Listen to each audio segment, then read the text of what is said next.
Hi, kids. Once upon a time, in a little town called Willow Brook, there was a big, furry blue monster who lived near the forest. But don't be scared. This monster didn't want to roar or chase anyone. He just wanted a hug. But every time he tried to make friends, the people screamed and ran away. Until one day, a brave little girl named Emma decided to do something different. Will she help the monster find the friendship he's been looking for? Let's find out in today's story. The Monster Who Wanted a Hug. In the quiet little town of Willowbrook, hidden on the edge of a thick, whispering forest, there was one thing everyone agreed on. The big blue monster was the hastiest creature for miles.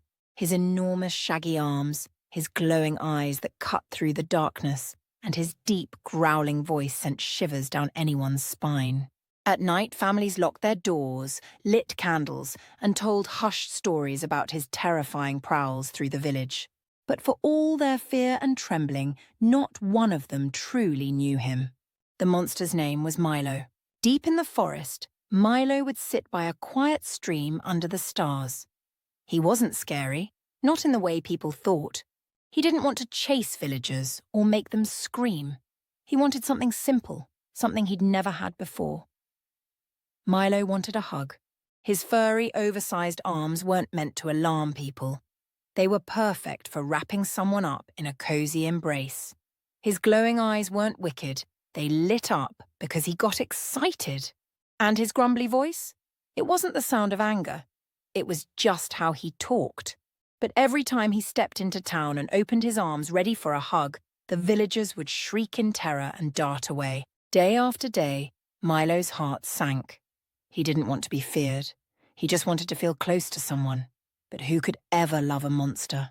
One moonlit evening, as Milo perched on an old tree stump near the edge of the forest, alone again, a little voice startled him. "You don't look scary up close." Milo turned, his glowing eyes widening.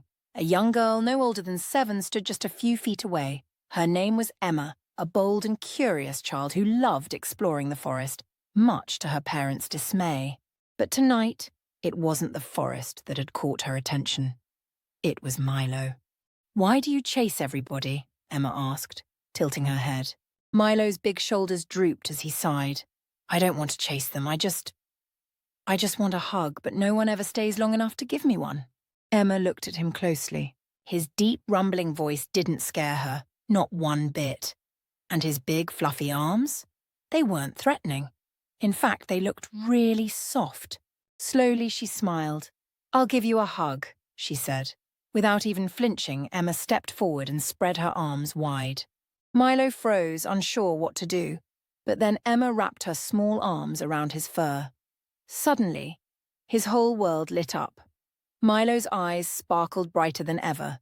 His fur fluffed out like a cloud, and for the first time his loud, grumbly voice erupted in laughter. "Thank you," Milo said, his voice catching. "Thank you." The next day, Emma told everyone in Willowbrook what she had learned. "Milo isn't scary," she exclaimed. "He just feels lonely. All he wants is a hug." At first, the villagers were hesitant. Could the big blue monster really be harmless? But Emma was brave, and she had hugged him without a scratch. Slowly, one by one, they ventured to meet Milo. And, to their surprise, they found the biggest, fluffiest monster with the warmest, softest hugs in the world. Soon enough, Milo wasn't feared. He was adored. Whenever he wandered into town, children came running, arms open wide, and even grown-ups began calling him Willowbrook's Hug Champion. Milo had never been happier.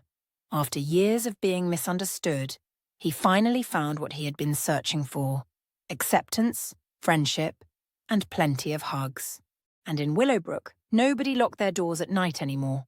Instead, they left them open, just in case Milo popped by for one more hug.